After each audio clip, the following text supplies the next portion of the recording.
I always believed banks were safe places, neutral ground. That's the thing about assumptions. They can get you killed, or in my case, nearly robbed of everything I'd worked for. The polished wooden desk at First Command Bank in Killeen, Texas, felt cold beneath my fingertips. My Army uniform was perfectly pressed, lieutenant bars gleaming under the fluorescent lights. After 3 tours in Afghanistan and 8 years of service, I was finally setting up my pension transfer, securing my future after giving so much of my present to my country. I should have known something was wrong the moment Bradley Thompson walked in. "Lieutenant Brooks," he said, flashing that $1,000,000 smile that never quite reached his eyes. What a coincidence. There are no coincidences with Brad Thompson. The son of my commanding officer, General James Thompson, Brad had never served a day in his life, but walked around Fort Hood like he owned it. Designer clothes, luxury cars, and that insufferable smirk that said, "My daddy runs this place." "Bradley," I nodded, keeping my voice professional. "I didn't realize you worked with First Command." He laughed, adjusting his tailored suit jacket. "Oh, I don't work for them, Sam. I work with them. Big difference. Dad asked me to help our officers with their financial planning." Before I could respond, he was sliding into the seat beside me, too close, his cologne overwhelming. "Mr. Collins will be right with you," the receptionist called over. "Perfect timing," Brad said, placing his leather portfolio on the desk. "I can get you started on the paperwork." Something in my gut tightened. I'd learned to trust that feeling in Kandahar. It had saved my life more than once. "That's not necessary," I said evenly. "I'm just here for a standard pension transfer." "Exactly." Brad leaned closer, lowering his voice. "And I'm here to make sure it goes smoothly. Dad's orders." I doubted General Thompson had sent his civilian son to oversee my pension paperwork, but challenging the statement would mean questioning my commanding officer, a delicate position. The bank officer, Andrew Collins, approached with a professional smile, mid-40s with kind eyes behind wire-rimmed glasses. "Lieutenant Brooks," he extended his hand. "I understand you're looking to set up your pension transfer today?" Before I could answer, Brad interjected. "Andrew, good to see you. General Thompson asked me personally to oversee Lieutenant Brooks' paperwork. Military protocol." I watched Collins's face carefully. There was a flicker, doubt perhaps, but he recovered quickly. "Of course, Mr. Thompson. I'll provide the standard forms." As Collins walked away, I turned to Brad. "I appreciate the help, but this is pretty straightforward. I can handle it." "Sam," he said, dropping all formality, "let's not make this difficult. Dad knows you've had a tough time lately. He's concerned about your judgment." My blood ran cold. 6 months ago, I'd reported safety violations in our unit's equipment maintenance. The investigation had been quietly closed, but the whispers hadn't stopped. Was this related? Collins returned with a stack of forms, placing them before us. "These are our standard pension transfer documents, Lieutenant." Brad reached for them immediately. "I'll walk the lieutenant through these." As Collins hesitated, I noticed something odd. The papers Brad was organizing weren't the ones Collins had brought. They'd been slipped from his portfolio. "Actually," I said, "could you explain the process, Mr. Collins?" Brad's hand landed firmly on my wrist under the table, his grip tight enough to make me wince. "Lieutenant Brooks trusts me to handle this," Brad said smoothly. "We go way back, don't we, Sam?" His fingers dug deeper into my wrist, out of sight beneath the polished mahogany. Collins looked uncertain. "Well, it's a simple process. You'll be transferring your military pension fund into a civilian account that I'll be overseeing," Brad interrupted. "The general has arranged a special investment opportunity through my firm. Limited access, high returns." This was the first I'd heard of any firm or special investment. As I tried to pull my arm away, his grip tightened painfully. "I'd like to review the documents first," I managed, keeping my voice steady. Brad's smile remained fixed, but his eyes hardened. "Of course," he said, sliding the papers toward me with his free hand while maintaining his grip on my wrist. "Just a formality. It's all routine, Lieutenant." The way he said routine made my skin crawl. I glanced at the documents and my military training kicked in. Notice details. Assess threats. The paperwork had First Command Bank letterhead, but something was off. The account numbers didn't match the ones I'd been given during my pre-separation briefing. There was language about discretionary management and third-party authorization. This wasn't a pension transfer. It was a power of attorney. "I think there's been a misunderstanding," I said, louder this time, for Collins' benefit. "This isn't what I came for." Brad leaned close, whispering, "Sign the papers, Sam. Don't make a Scene. No one will believe you over the general's son anyway. His breath was hot against my ear, his grip bruising my wrist.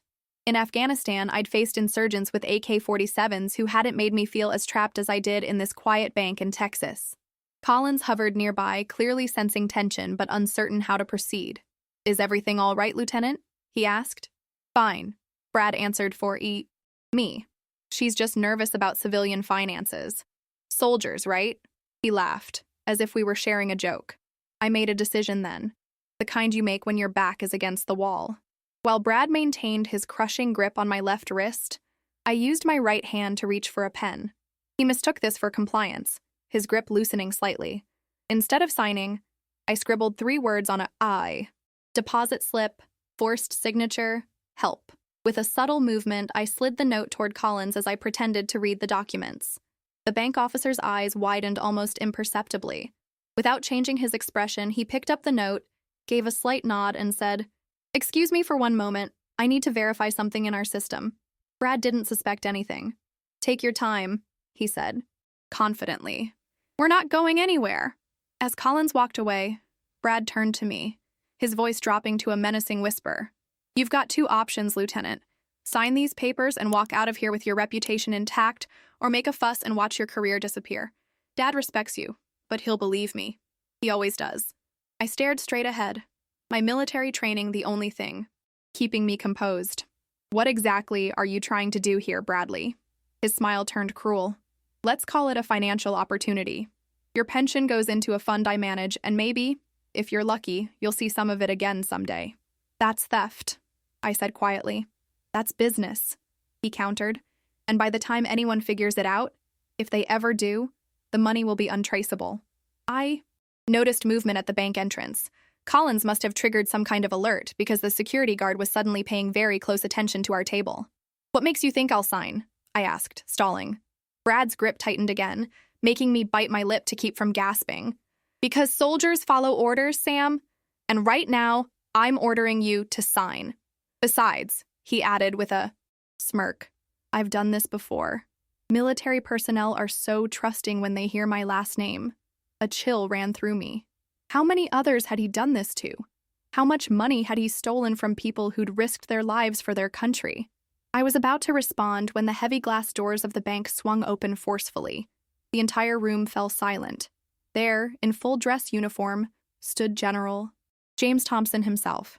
And for the first time since I'd known him, Bradley Thompson's smirk vanished. The silence in First Command Bank was absolute. Even the gentle hum of the air conditioning seemed to fade away as General James Thompson stood in the entrance, his presence commanding respect without a single word spoken. Brad's hand instantly released my wrist, leaving behind what would soon become an ugly bruise. I could feel the blood rushing back into my fingers as I subtly flexed them under the table. "Sir," I began to rise, military protocol ingrained in me. "At ease, Lieutenant Brooks," the general said, his voice firm but controlled as he approached our table. He was a decorated combat veteran with 30 years of service, and unlike his son, every honor he wore was earned, through blood and sacrifice. His eyes moved from me to Brad, then to the papers on the desk. "Bradley," he said simply. The single word carried the weight of a court-martial. "Dad," Brad recovered quickly, his confidence returning like a shield. "I was just helping Lieutenant Brooks with her pension paperwork. Military looking after our own, right?" The general didn't respond to his son. Instead, he looked directly at me. "Lieutenant, are you being coerced?" Before I could answer, Brad laughed too loudly. "Coerced? Come on, Dad. That's ridiculous. Tell him, Sam." I looked between father and son, aware that my next words would have consequences for all of us. But I'd faced worse odds in firefights overseas, and truth had always been my North Star. "Yes, sir, I am," I said clearly. "Your son was attempting to force me to sign documents transferring control of my pension to him." Brad's face contorted with rage and disbelief. "She's lying. This is insane. Why would I—" Silence. The general didn't raise his voice, but the command cut through the air like a bullet. He turned to the bank officer who had returned with security. "Mr. Collins, I believe you have something to show me?" Collins stepped forward, holding my hastily written note. "Lieutenant Brooks passed this to me, General. She also indicated these aren't standard bank forms." Brad stood abruptly. "This is a misunderstanding. I'm leaving." "You will sit down," his father ordered, and despite his civilian status, Brad obeyed instinctively. The general examined the papers on the desk, his face growing darker with each page he turned. These documents would give you power of attorney over Lieutenant Brooks's military pension and all associated benefits, he said finally, his voice dangerously calm. They're designed to look like standard bank forms, but they're not. He looked at his son. Where did you get these? Brad's composure cracked. It's just business, Dad. Nothing personal. Nothing personal? Couldn't hold back anymore. You were crushing my wrist under the table to force me to sign away everything I've earned serving this country. On cue, I raised my arm to display the rapidly forming bruise. Several people in the bank gasped. The general's face hardened into the expression I'd seen him wear before issuing orders in combat zones. Mr. Collins, I'd like to see your security footage. Please. And I'll need copies of these documents. Of course, General, Collins responded immediately. Dad, wait, Brad began, but the general cut him off. Bradley, in approximately 30 minutes, military police will arrive to escort you to Fort Hood for questioning.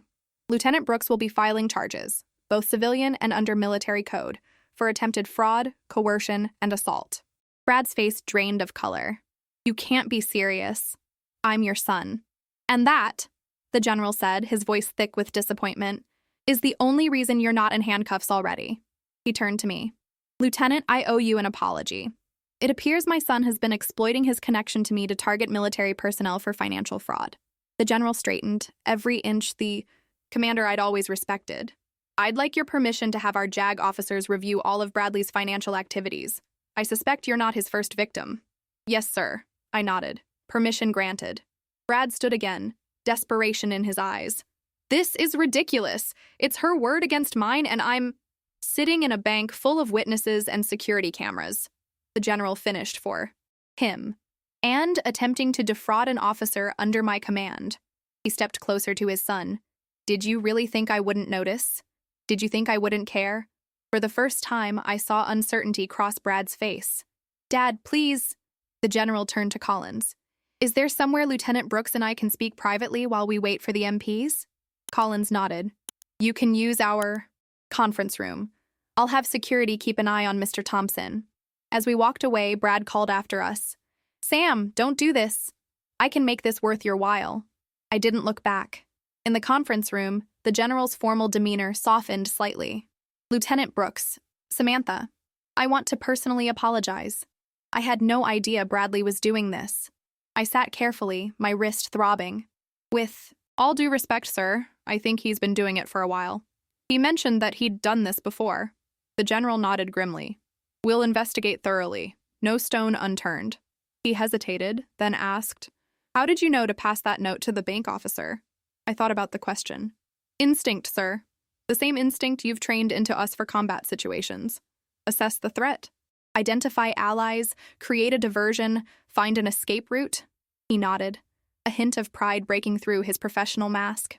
Good soldier thinking. But I have to ask, why didn't you just tell him to back off? You're a decorated officer. I met his gaze steadily. Because he used your name, sir. He implied he was acting on your orders. In that moment, I wasn't sure who I could trust. The admission hung heavy between us. The general looked older suddenly, the weight of his son's betrayal visible in the lines of his face. I failed you, Lieutenant. I failed all of you. He straightened his uniform jacket, a reflexive gesture of a man reclaiming his dignity. But I promise you this. Justice will be served regardless of my personal connections. We sat in silence for a moment, the muffled sounds of the bank continuing outside. Sir, I said finally, I need to know something. How did you know to come here today? The general's expression shifted slightly. I received a call from bank security, but I was already on my way. He saw my confusion and continued. 3 days ago, a staff sergeant came to me privately. He claimed Bradley had approached him about his combat pay. Settlement. Offering special investment opportunities. I didn't want to believe it, but I started looking into Bradley's activities. So you already suspected? I asked. I had concerns, he admitted, but I never imagined he'd be so bold or so cruel. He looked at my wrist, the bruise now fully formed. That's assault, Samantha. And I want your word you'll press charges no matter who his father is. The door opened before I could respond. A military police officer stood at attention. Sir, we're ready to take Mr. Thompson into custody. The general stood. Lieutenant Brooks will be filing formal charges. Please ensure she receives medical attention for her injuries as well. Yes, sir. As we walked back into the main area of the bank, I saw Brad sitting rigidly in a chair, security guards flanking him. His eyes met mine, and I expected to see hatred or anger. Instead, I saw something worse: calculation. Even now, he was planning his next move. The general must have seen it too. Bradley, he said, his voice carrying across the now silent bank, I want you to understand something. Your actions today don't just dishonor you. They dishonor everything I've stood for in 30 years of service. They dishonor every soldier who has sacrificed for this country. He paused. Including your brother. Brad flinched at the mention of his older brother, who had died in Iraq years earlier. It was the only genuine emotion I'd seen from him all day. As the MPs approached to take him away, Brad made one last attempt. Lieutenant Brooks, he called out, his voice honey smooth. Again. We can still work this out. This doesn't have to go any further. I looked at him steadily, feeling the ache in my wrist and thinking of all the others he might have successfully manipulated. Yes, I said clearly, so everyone could hear. It does. The days following the incident at First Command Bank blurred together in a whirlwind of statements, medical examinations, and legal consultations. The military police photographed my bruised wrist from every angle, creating a visual record that made even the stoic JAG officers wince. I sat in my modest apartment off base that evening, ice pack on my wrist, attempting to process everything that had happened. My phone hadn't stopped buzzing with notifications, fellow officers sending messages of support, along with a few whose curiosity was thinly disguised as concern. News traveled fast on a military base, especially when it involved the commanding officer's son. A knock at my door startled me. I checked through the peephole to find Andrew Collins, the bank officer, shifting nervously on my welcome mat. Mr. Collins? I opened the door, surprised. He offered a hesitant smile. Lieutenant Brooks? I hope I'm not intruding. The MPs gave me your address when I said I had additional information for the investigation. I invited him in, suddenly aware of my disheveled appearance. Army PT shorts and a faded t-shirt, hair pulled back in a messy ponytail. A far cry from the pressed uniform I'd worn earlier. Can I offer you some water, coffee? I asked, military hospitality kicking in despite the circumstances. Water would be great, thank you. He sat carefully on my couch, placing his briefcase on the coffee table. As I returned with 2 glasses, he spoke. I wanted to check on you personally. What happened today was disturbing. I nodded, settling into the armchair across from him. That's one word for it. There's something else, he said, his professional demeanor giving way to genuine concern. You're not the first, Lieutenant. Though I'd suspected as much from Brad's comments, hearing it confirmed made my stomach tighten. How many others? Collins opened his briefcase and removed a folder. After today's incident, I reviewed our records. Over the past 18 months, Bradley Thompson has accompanied 7 military personnel to our bank for financial consultations. He handed me the folder. In each case, the soldier or officer transferred significant funds to the same investment group. I flipped through the documents, recognizing names. A staff sergeant from my unit, 2 lieutenants from engineering, a warrant officer who'd retired last year. They all signed willingly? I asked, finding it hard to believe. Collins adjusted his glasses. As far as our records show, yes. But after what I witnessed today, he left the implication hanging. Coercion, I finished for him. But why didn't anyone report it? Think about it, Lieutenant. The general's son using his father's name and reputation. Most military personnel wouldn't want to risk their careers by accusing him. He was right. If Brad hadn't made the mistake of physically restraining me, would I have been brave enough to challenge him? There's more, Collins continued. After you left with the general, I received a call from our fraud department. The investment firm Bradley claimed to represent doesn't exist, at least not legitimately. It's a shell company registered in the Cayman Islands. The realization hit me like a physical blow. So the money's gone? All of it? Collins nodded grimly. Most likely. Once funds transfer offshore to these types of entities, recovery becomes extremely difficult. I stared at the names in the folder. Good soldiers who'd trusted the wrong person because of who his father was. My anger, which had been simmering all day, began to boil. What happens now? I asked. The bank is launching a full investigation, cooperating with military authorities, but I wanted to give you this information personally. He hesitated. And to thank you. For what? For having the courage to slip me that note. If you hadn't, he trailed off. If I hadn't, I would have become another name in this folder. Another victim. I appreciate you bringing this to me, I said, my training keeping my voice steady despite the churning emotions. This will help the, investigation. Collins stood to leave. There's one more thing, Lieutenant. The general came back to the bank after you were taken to the medical facility. He seemed destroyed. Not just professionally, but personally. He asked me to give you this. He handed me a sealed envelope with the general's personal letterhead. After Collins left, I sat with the envelope in my hands for a long time before opening it. Inside was a handwritten note. Lieutenant Brooks, there are no words adequate to express my regret for what my son has done, to you and to others under my command. An officer's duty is to protect those who serve under them. Today, I failed in that duty. I have tendered my resignation, effective immediately. A commanding officer must be above reproach, and my failure to recognize the corruption within my own family has compromised my ability to lead. You showed exceptional courage today. The Army needs more officers like you. With deepest respect, General James Thompson. I read the note 3 times, each reading bringing a different emotion, vindication, then sadness, and finally, a complicated respect for a man whose career was ending because of his son's actions. He could have tried to cover it up to protect Bradley.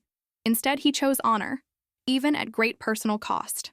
My phone rang, displaying a number I didn't recognize. Lieutenant Brooks, I answered, military precision automatic even now.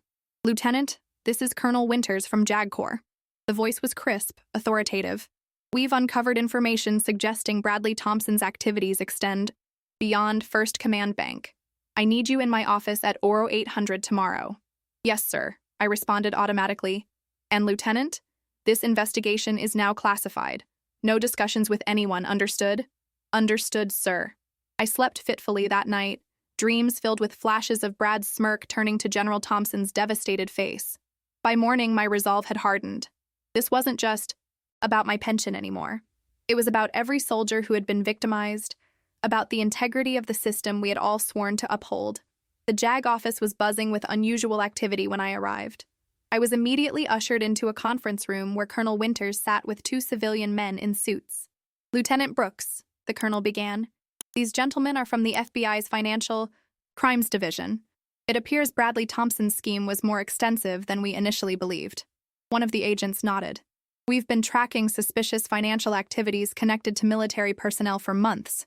Your incident yesterday gave us the break we needed. How extensive? I asked. The second agent slid a document across the table.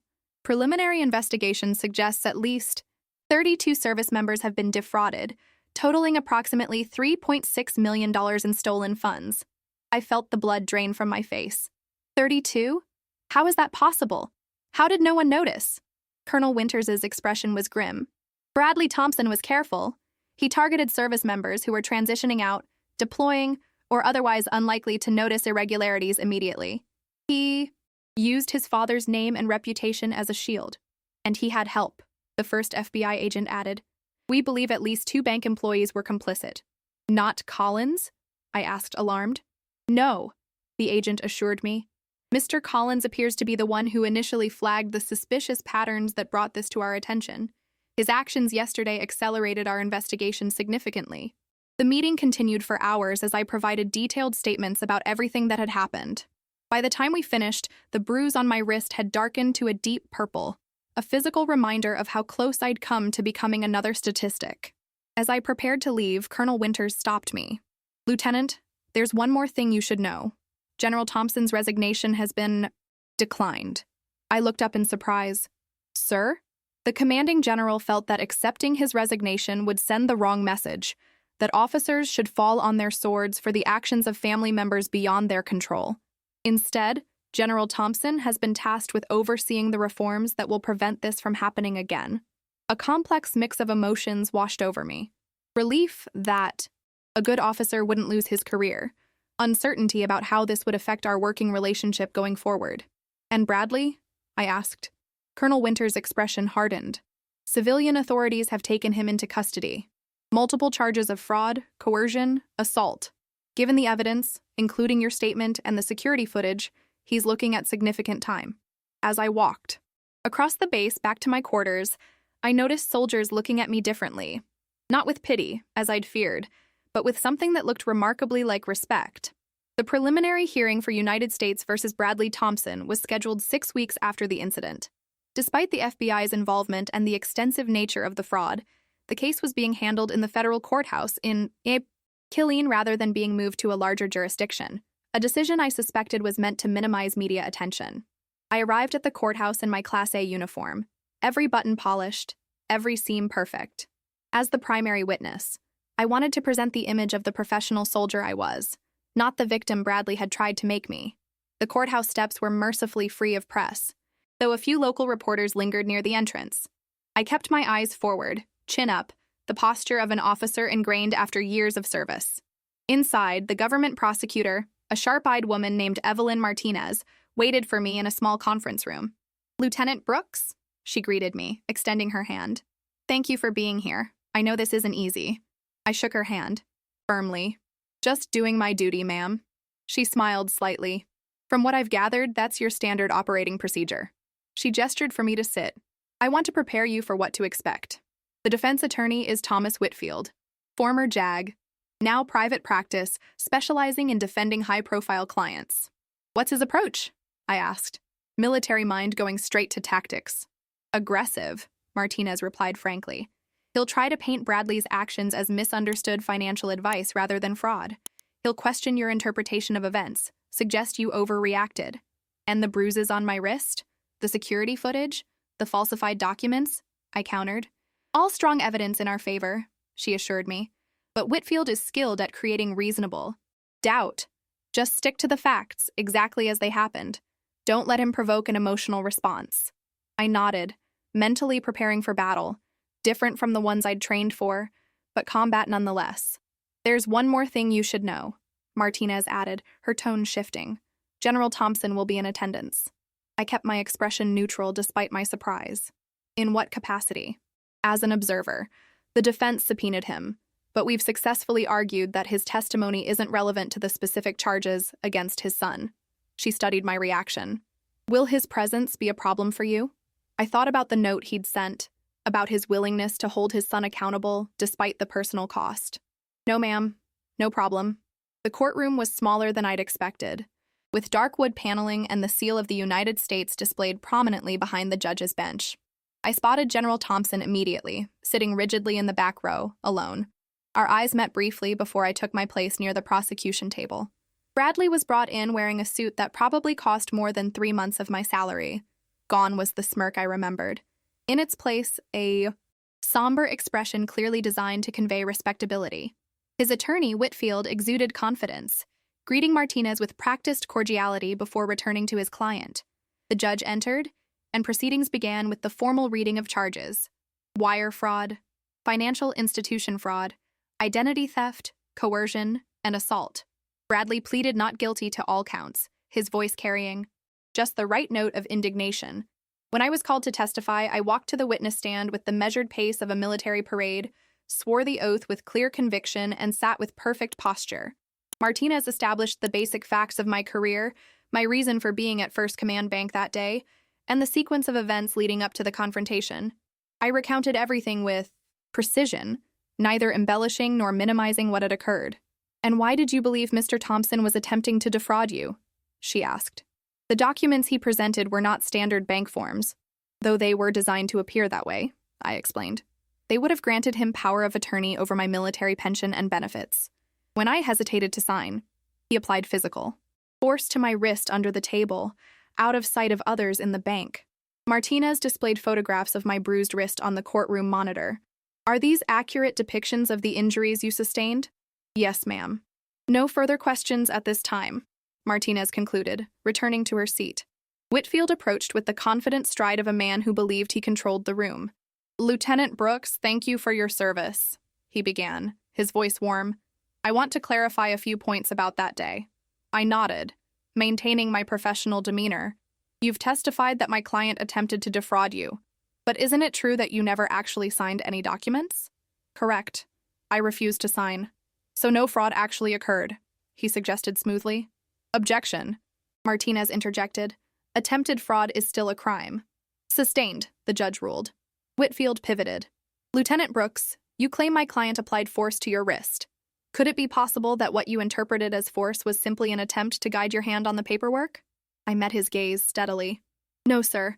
It was deliberate force, applied with enough pressure to cause the bruising shown in the photographs. Mr. Thompson explicitly told me to sign the papers or face consequences to my military career. And yet there are no witnesses who heard these alleged threats, Whitfield countered.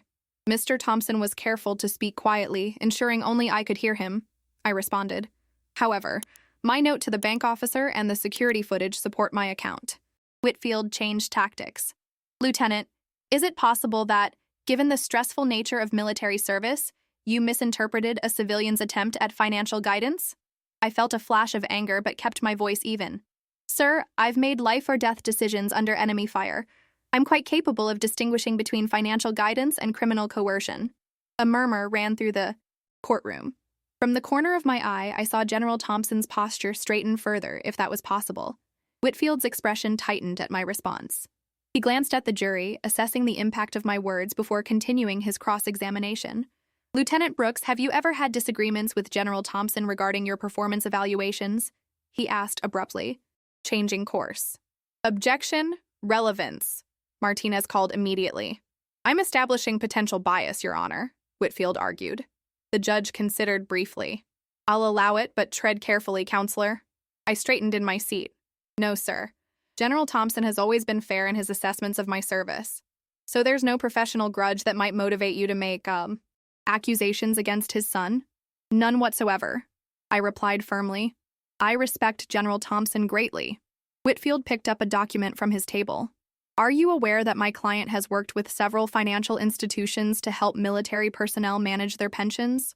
I'm aware that he claimed to do so, I corrected.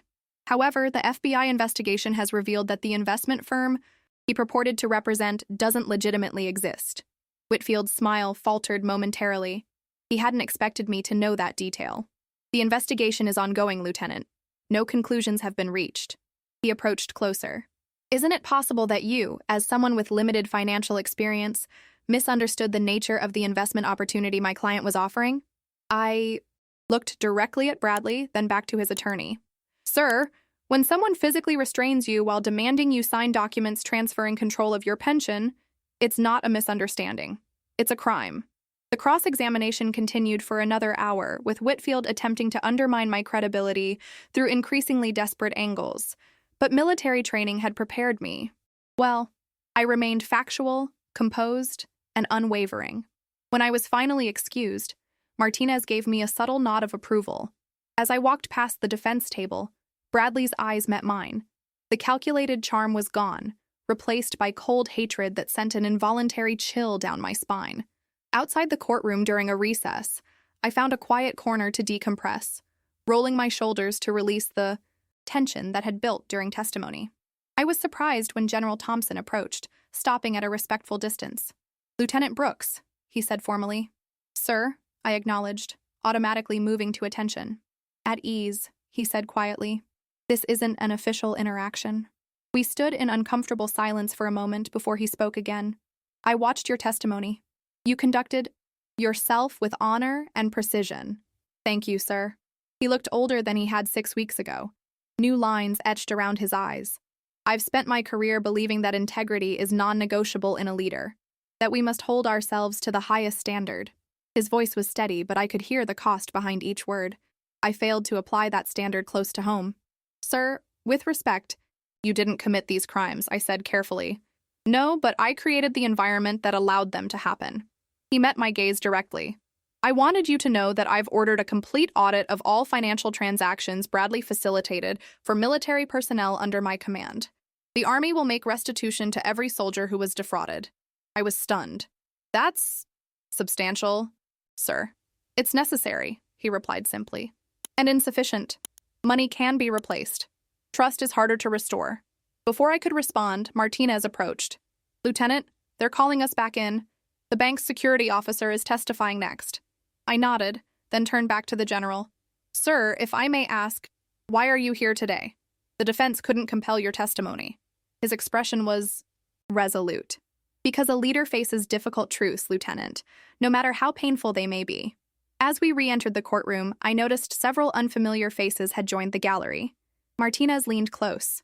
FBI agents, she whispered. And that's the U.S. Attorney for the Western District of Texas. This case just got higher priority.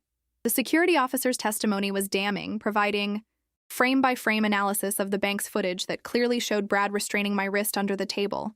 The medical examiner followed, confirming that the bruising pattern was consistent with forceful restraint, not incidental contact. By late afternoon, Andrew Collins took the stand, describing how he'd recognized my distress and responded to my note. His testimony revealed something I hadn't known.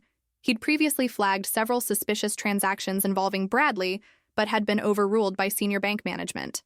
After Lieutenant Brooks' situation, I went directly to our corporate security team, bypassing local management, Collins explained. That triggered the internal investigation that uncovered the broader pattern of fraud. As the day's proceedings concluded, I felt cautiously optimistic. The evidence was strong, the testimonies consistent. But criminal cases were unpredictable, especially when the defendant had resources and connections. I was gathering my things when a court officer approached.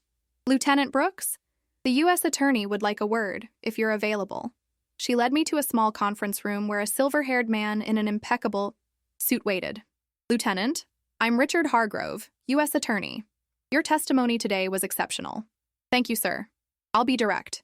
We're expanding this investigation beyond Bradley Thompson. There's evidence suggesting complicity from at least 2 bank executives and possibly others. Would you be willing to continue assisting our investigation?" I didn't hesitate. "Absolutely, sir. It could mean additional testimony, potentially in multiple jurisdictions," he warned. "Whatever it takes," I said firmly. "If other service members were victimized, they deserve justice." Hargrove nodded approvingly. "That's what I hoped you'd say. We'll be in touch through proper channels." He extended his hand. "The country still has soldiers of integrity, I see." As I left the courthouse, the setting sun cast long shadows across the steps. Local news vans had multiplied during the day, reporters now eagerly seeking comments. I kept my head high and walked straight to my car, ignoring the shouted questions. My phone buzzed with a text from an unknown number. "Plaza Hotel Bar, 8 p.m. Important information about Brad's other victims. Come alone." No signature. I stared at the message. Instincts immediately on alert.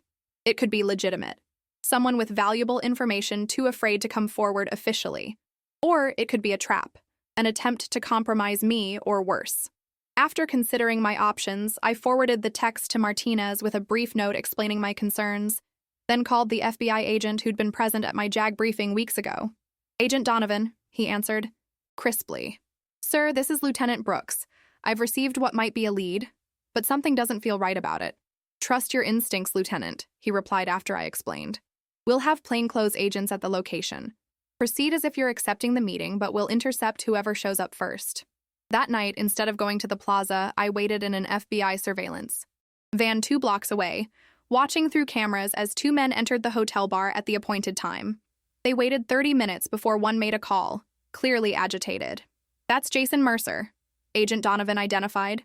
"Bradley Thompson's former roommate from college. The other is Lewis Crawford, a disbarred attorney with ties to several financial scams."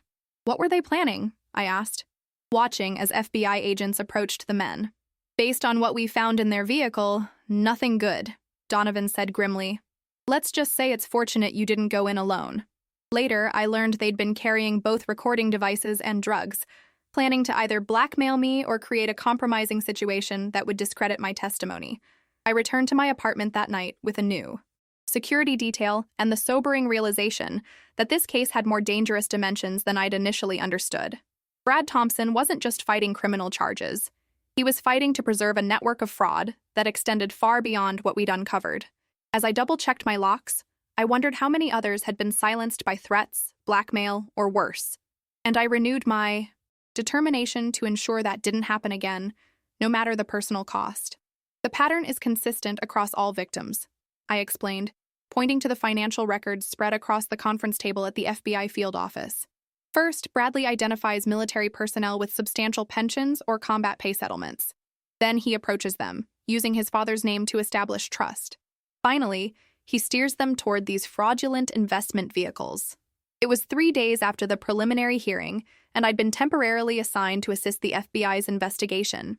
My background in military logistics had proven unexpectedly useful in tracking the paper trail of Bradley's schemes. Agent Donovan nodded appreciatively. Good work, Lieutenant. You've helped us identify 12 additional victims who weren't in our original assessment. Special Agent Melissa Chen, the forensic accountant leading the financial investigation, looked up from her laptop. The money trail is fascinating. Bradley was more sophisticated than your average fraudster. He used a series of shell companies across 3 countries to move the funds. Can it be recovered? I asked, thinking of the soldiers who'd lost their life savings. Chen's expression was cautiously optimistic. Some of it, yes. We've frozen accounts in the Cayman Islands and Luxembourg, but significant portions were converted to cryptocurrency and moved through unregulated exchanges. The investigation had expanded dramatically since the preliminary hearing. What began as a case against one man for attempted fraud had evolved into a multi-agency investigation into a sophisticated financial crime network. There's something else, Donovan said, sliding a folder toward me. We've identified a pattern of suspicious accidents and incidents involving potential witnesses against Bradley Thompson. I opened the folder to find reports on 3 former military personnel who had allegedly been defrauded. One died in a single-car accident 2 days before meeting with bank investigators. Another was arrested for drug possession the night before giving a statement to police. The third simply disappeared. His apartment found empty with no forwarding address. You think Bradley was behind these? I asked, a chill running through me as I recalled the 2 men who'd tried to lure me to the hotel. We can't prove it. Yet, Donovan admitted, but the timing is too convenient to be coincidental. Bradley Thompson has resources and connections we're still mapping. Is that why I have FBI agents watching my apartment? I asked dryly. Donovan didn't smile. We take threats to federal witnesses seriously, Lieutenant, especially when the defendant has demonstrated both means and motivation to obstruct justice. After the meeting concluded, I was escorted back to Fort Hood for a scheduled appointment with the base commander. General Thompson had been temporarily reassigned pending the investigation, and his replacement, Colonel Harris, had requested an update on my involvement with the federal case. Colonel Harris was a no-nonsense officer with a reputation for direct communication. Lieutenant Brooks, she greeted me. I understand the FBI has requested an extension of your temporary duty assignment with their Financial Crimes Division. Yes, ma'am, I confirmed. My background in logistics has proven useful in tracking the money movement patterns. She studied me thoughtfully. This case has become significantly more complex than a simple pension fraud attempt. Yes, ma'am. The evidence suggests an organized operation targeting military personnel specifically. Harris nodded. I've reviewed the preliminary reports. 37 confirmed victims across 4 military installations, potentially millions in stolen funds. She leaned forward. What I need to know, Lieutenant, is whether you're prepared for what comes next. Ma'am, the U.S. Attorney is preparing to bring this case before a grand jury, seeking indictments not just against Bradley Thompson, but against several co-conspirators. You will be a key witness, which puts you squarely in the spotlight. Her expression was grave. That spotlight comes with risks. I straightened in my chair. With respect, Colonel, I understood the risks when I passed that note to Mr. Collins at the bank. I'm committed to seeing this through. Harris seemed satisfied with my answer. Very well. Your TDY assignment with the FBI is approved for an additional 60 days. Your regular duties will be redistributed among your unit. As I turned to leave, she added, Lieutenant Brooks, off the record, what you're doing matters. Not just for the victims, but for the integrity of the entire military community. We take care of our own. Yes, ma'am, that's why I'm doing it. The investigation accelerated over the following weeks. Each day brought new discoveries, new connections, new evidence of how extensive Bradley's operation had been. 2 bank employees were arrested for facilitating fraudulent transfers. A financial advisor in San Antonio was charged with creating the falsified documents. Bradley himself remained in federal custody, denied bail due to the flight risk and the attempted witness intimidation. I worked closely with the FBI team, analyzing financial records and helping identify potential victims through military connections. My apartment became a temporary operations center, walls covered with timelines and connection charts, my kitchen table buried under case files. One evening, as I was reviewing testimony transcripts, there was a knock at my door. The FBI agent stationed outside checked the peephole, then nodded to me. It's the U.S. Attorney, ma'am.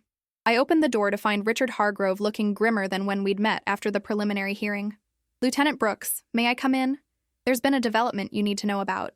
I invited him in, clearing space at my cluttered table. What's happened, sir? Hargrove placed a sealed envelope on the table. The grand jury returned indictments today against Bradley Thompson and 6 co-conspirators. 42 counts total, including wire fraud, money laundering, witness tampering, and conspiracy. That's good news, isn't it? I asked, sensing there was more. It should be, he agreed.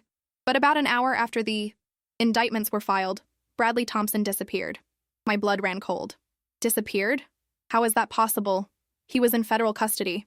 A U.S. Marshal was transporting him back to the detention center after a medical appointment. They were ambushed by 2 armed men. The Marshal was shot. He'll recover. And Thompson was extracted. A planned escape, I said, the implications immediately clear. He had help. Hargrove nodded. Sophisticated help. The operation was precisely timed and executed with military precision. He tapped the envelope. Which brings me to this. It's a formal offer for you to enter witness protection until Thompson is recaptured. I stared at the envelope, conflicting emotions surging through me. Entering witness protection would mean giving up my identity, my career, everything I'd worked for. But refusing could put not only my safety at risk, but potentially the entire case we'd built.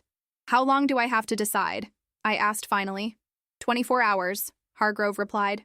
But Lieutenant, given Thompson's resources and the lengths he's already gone to obstruct this investigation, I strongly recommend you accept. After he left, I sat alone in my apartment, the sealed envelope untouched on the table. The walls that had felt secure just hours ago now seemed vulnerable, the windows potential entry points, the shadows potential threats. I picked up my phone and called the one person whose perspective I needed most. General Thompson, the voice answered on the 3rd ring, formal despite his current limbo status. Sir, it's Lieutenant Brooks. I need your counsel, off the record. There was a brief pause before he responded. I'm listening, Lieutenant. Your son has escaped federal custody, I said, watching for any reaction through the video call. The general's expression didn't change, but I noticed his posture stiffen slightly. I've been informed, yes. The U.S. attorney has offered me witness protection. He considered this carefully. And you're calling to ask what I think you should do. Yes, sir. The general was silent for a long moment. Lieutenant Brooks, do you remember what I told you at the bank, the day this all began? You said a leader faces difficult truths, no matter how painful. He nodded. Bradley is my son, and despite everything, that bond remains. But he has chosen a path that threatens the very institutions we've sworn to protect. His eyes met mine through the screen. I cannot in good conscience advise you to place yourself at risk. Take the protection, Lieutenant. I studied the man who had once been my commanding officer, now caught in an impossible position between duty and family. What would you do, sir? If you were in my position? His answer came without hesitation. I would. Remember that sometimes standing your ground is more important than finding safer terrain? After we disconnected, I opened the envelope and read through the witness protection documents carefully. Then I made my decision, one that would alter the course of not just the case, but my entire future. I placed the witness protection documents back in the envelope, unsealed and unsigned. My decision wasn't reckless. It was strategic. Disappearing might protect me physically, but it would send the wrong message to every service member watching this case unfold. The next morning, I walked into the FBI field office without an appointment. Agent Donovan looked up from his desk, immediately noting the envelope in my hand. Lieutenant Brooks, we weren't expecting you until... He stopped when I placed the unsigned documents before him. I'm not going into hiding, I said firmly. I'm going to testify. Donovan's expression tightened. Thompson is dangerous, Lieutenant. This isn't about courage. It's about survival. It's about more than that, I countered. It's about showing every military victim that the system works, that justice doesn't back down in the face of threats. I sat across from him, but I have a counter-proposal. 48 hours later, CNN broke the exclusive story. Key witness in military pension fraud case enters protective custody. The accompanying footage showed me being escorted into a government building by U.S. Marshals, my face appropriately solemn, my dress uniform impeccable. What the cameras didn't show was my exit through the building's underground parking garage an hour later, or my transfer to a safe house not listed in any official record, a location known only to Donovan, U.S. Attorney Hargrove, and 2 trusted FBI agents. The bait had been set. You understand the risk? Hargrove said as we reviewed the operation from our secured command center. We're essentially advertising your cooperation while Thompson is still at large. He was coming after me anyway, I replied, checking the tactical vest beneath my civilian clothes. This way, we control the narrative and the terrain. Our strategy was simple but dangerous. Create the perception that I was isolated in protective custody while actually establishing controlled scenarios where Bradley might attempt to reach me. Every location was rigged with surveillance, every interaction monitored, every possible approach covered by federal agents. For 3 days, nothing happened. I moved between secure locations following an unpredictable pattern, always with protection, always vigilant. On the 4th day, we received a first bite. Movement on Thompson's known associate Crawford, Agent Chen reported, reviewing real-time surveillance footage. He's accessing an ATM near your scheduled route tomorrow. Preparing for a cash transaction, Donovan noted. Untraceable. Or gathering intelligence on my movements, I suggested, studying the footage. The ATM has a direct line of sight to the courthouse where I'm supposedly giving my deposition. Hargrove nodded. We adjust accordingly. Lieutenant Brooks doesn't make that appearance. Let's see what they do. When the pattern breaks. The reaction came swiftly. Crawford made 3 calls from a burner phone, then drove to an industrial area outside Killeen. Surveillance drones captured him meeting with 2 men whose faces were obscured by baseball caps. We've got a partial facial match on one, Chen reported, enhancing the image. Former private security contractor with ties to 3 of the financial institutions involved in Thompson's scheme. They're planning something, Donovan concluded, but they need to know where to find you first. We modified our strategy, deliberately creating a vulnerability in my security detail, a scheduled transfer between safe houses with a predictable route and minimal escort, the kind of opportunity that would be too tempting to ignore. The night before the ECHE transfer, I barely slept. This wasn't a battlefield I'd been trained for. No clear enemy lines, no uniform to identify the opposition. Just the quiet knowledge that somewhere, Bradley Thompson was orchestrating a plan to silence me permanently. Having second thoughts? Donovan asked as we prepared the next morning, noting my expression as I checked my concealed Kevlar vest. Tactical. Reassessment, I corrected, fastening the straps. In combat, you constantly evaluate your position. This isn't combat, Lieutenant. I met his gaze. It is to me. The transfer began according to plan. A single SUV with me and 2 agents, taking a route that would pass through a section of road with limited visibility and poor cellular reception, a deliberate weak point in our security. We were, halfway through the vulnerable zone when Donovan's voice came through my earpiece. Surveillance has 2 vehicles approaching from the north, moving fast. Tactical team is 3 minutes out. My heart rate accelerated, but my mind remained clear. This was the moment all the planning had built toward. Understood. The lead vehicle appeared around the bend, a black pickup truck with tinted windows. It accelerated toward us, clearly intending to force us off the road. Impact imminent, our driver warned, bracing. Hold tight. The collision rocked our SUV, sending it skidding toward the shoulder. Before we could recover, the second vehicle, a dark sedan, pulled alongside, and I saw the muzzle of a weapon emerge from the passenger window. Down! One of the agents shouted, pushing me below the window line as bullets shattered the glass above us. Our driver returned fire while maneuvering the damaged SUV, but we were pinned between the 2 vehicles, outgunned and exposed. This wasn't just an attempt to abduct me. It was an execution. Where's our backup? I shouted over the gunfire. 90 seconds out, Donovan responded in my earpiece. Can you hold? Another bullet pierced the door. Panel inches from my position. Negative. We're taking heavy fire. The agent beside me was hit, blood blossoming across his shoulder as he slumped against the door. I moved instinctively, pulling him down while reaching for his sidearm. Military training took over. I assessed the threat pattern, identified the shooter's position, and waited for the momentary pause that would come with a magazine. Change. When it came, I rose swiftly, acquired my target, the gunman leaning from the sedan, and fired twice. The shooter fell back, weapon dropping from his hands. The sedan swerved momentarily, then accelerated away as sirens became audible in the distance.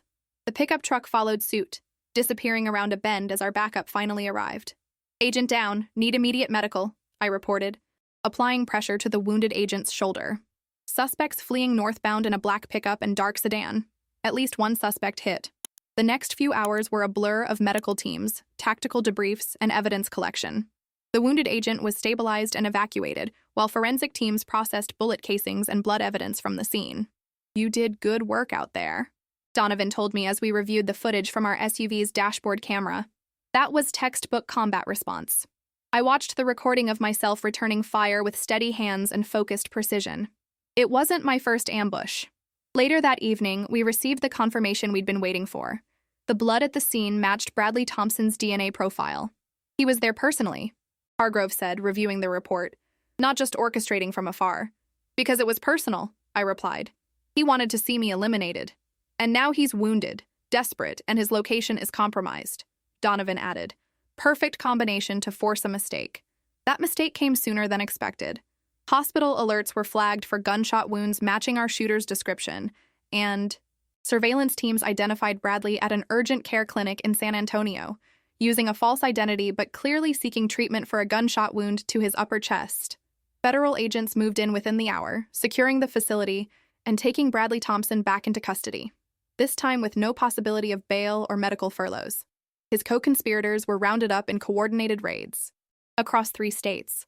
The attempted assassination had backfired spectacularly. Instead of silencing the key witness, Bradley had added attempted murder of federal agents to his growing list of charges. As I watched the news coverage of his recapture, I felt no satisfaction, no vindication, only a profound weariness and the certainty that while this chapter was closing, the full story was yet to be told. The federal courthouse in San Antonio was filled beyond capacity on the morning of United States versus Thompson et al. News vans lined the street outside, reporters jostling for position as I arrived with my FBI escort. The case had captured national attention, highlighting vulnerabilities in military financial systems and the exploitation of those who had served. My testimony would span multiple days, covering not only the original incident at First Command Bank, but also the broader conspiracy we'd uncovered during the investigation. The prosecution had built a meticulous case, with financial records, witness testimonies, and forensic evidence creating an overwhelming picture of systematic fraud targeting military personnel. Lieutenant Brooks, U.S. Attorney Hargrove greeted me in the witness preparation room. "How are you holding up?" "Ready, sir?" I replied, adjusting my uniform jacket. After discussions with my command and the prosecution team, I decided to testify in full dress uniform, a visual reminder of what this case was truly about. "The jury needs to understand that this isn't just about money," Hargrove said, echoing my thoughts. "It's about the betrayal of trust, about preying on the people who risk their lives for this country." When I took the stand, the courtroom fell silent. Bradley Thompson sat at the defense table, his previous arrogance replaced by grim resignation. His attempted escape and the subsequent shootout had eliminated any sympathy the jury might have had for him. I began with the events at First Command Bank, describing in precise detail how Bradley had attempted to coerce me into signing away my pension. As I spoke, the prosecution displayed the security footage, the bruises on my wrist, the falsified documents, building an irrefutable timeline of events. "Lieutenant Brooks," Martinez asked, "in your professional assessment, why do you believe military personnel were specifically targeted in this scheme?" I considered the question carefully. Military personnel are conditioned to respect authority and chain of command. We're trained to follow orders, to trust the system. Mr. Thompson exploited that trust by using his father's name and position. He targeted individuals who were transitioning to civilian life, a vulnerable period when our financial futures seem uncertain. He counted on our reluctance to question authority, especially authority connected to our commanding officers. My testimony extended beyond my personal experience to the broader investigation, detailing how we'd identified other victims, tracked financial transfers, and unraveled the network of co-conspirators who had facilitated the scheme.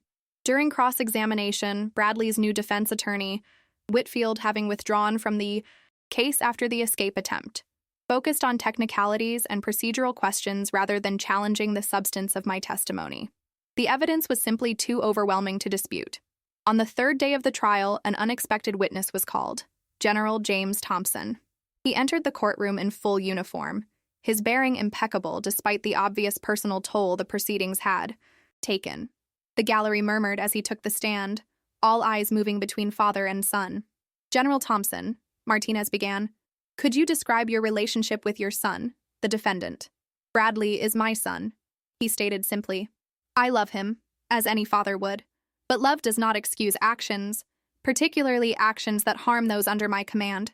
Were you aware of your son's financial activities involving military personnel?" "I was not," the general replied firmly. "Had I known, I would have intervened immediately. The soldiers under my command trust me to protect their interests, both on and off the battlefield. My son's actions betrayed that trust. Not just mine, but the trust placed in the entire chain of command. The defense declined to cross-examine. Some boundaries, it seemed, even they wouldn't cross. As the trial progressed, the full scope of Bradley's operation was laid bare. 37 service members defrauded of over $4.2 million. Falsified documents, offshore accounts, intimidation tactics, and finally, the attempted murder of federal agents and witnesses. The jury deliberated for less than 6 hours before returning guilty verdicts on all counts for Bradley Thompson and his 5 co-conspirators. The judge, a Vietnam veteran himself, delivered sentences that left no doubt about the seriousness of the crimes. 28 years for Bradley, with lesser but still substantial sentences for the others. After the sentencing, General Thompson approached me outside the courtroom. "Lieutenant Brooks?" he said formally, extending his hand. I shook it, noting the new lines etched in his face, the weight he seemed to carry in his shoulders. "General, I wanted to thank you," he said, "not just for your testimony, but for your courage throughout this process. You've helped restore the integrity of an institution we both serve." "I was just doing my duty, sir." He smiled slightly. "We both know it was more than that." He handed me an envelope. "This came through official channels this morning. I thought you might want to hear it from me first." Inside was official notification of my promotion to captain, expedited through command channels with commendations for extraordinary service and unwavering integrity in the face of corruption. "Congratulations, Captain Brooks," the general said. "It's well-deserved." As he turned to leave, I asked the question that had been on my mind throughout the trial. "Sir, will you be retiring?" He paused. "No, Captain. I considered it, of course, but running from this would send the wrong message." His expression hardened with resolve. "I'll be implementing new financial safeguards for all personnel under my command, ensuring nothing like this happens again. Sometimes the best way to rebuild trust is to lead the reconstruction yourself." The aftermath of the trial brought unexpected changes. The Army established a task force to review financial services marketed to military personnel, implementing new protections against predatory practices. First Command Bank faced significant penalties, with a portion of the fines directed toward restitution for the defrauded service members. Andrew Collins, the bank officer who had responded to my note for help, was promoted to head of security compliance for the entire regional branch network.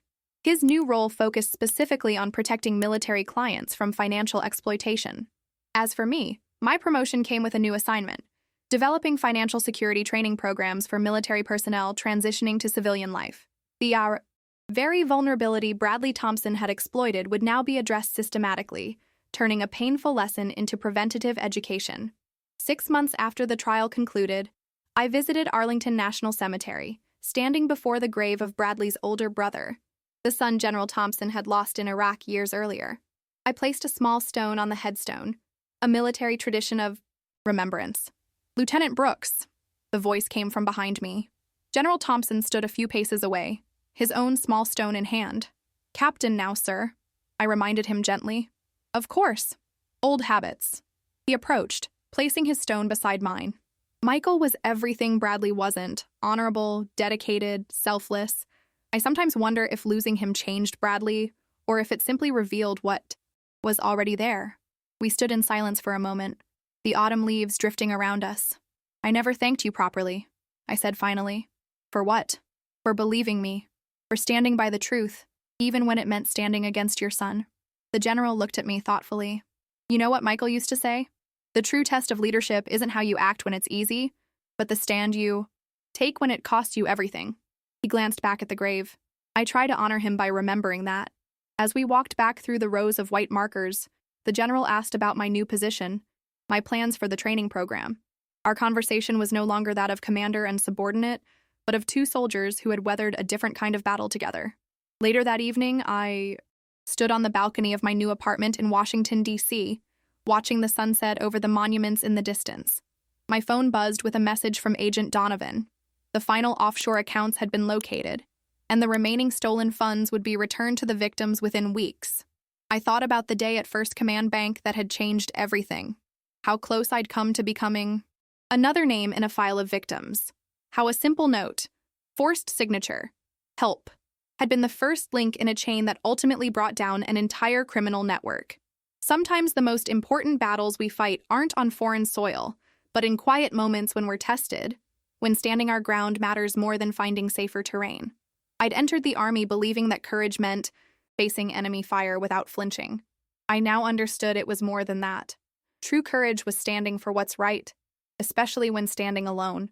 It was protecting not just your own honor, but the honor of the institutions and principles you've sworn to uphold. As the last light faded from the sky, I remembered General Thompson's words from that first day. No one can take your dignity unless you hand it over. I never did.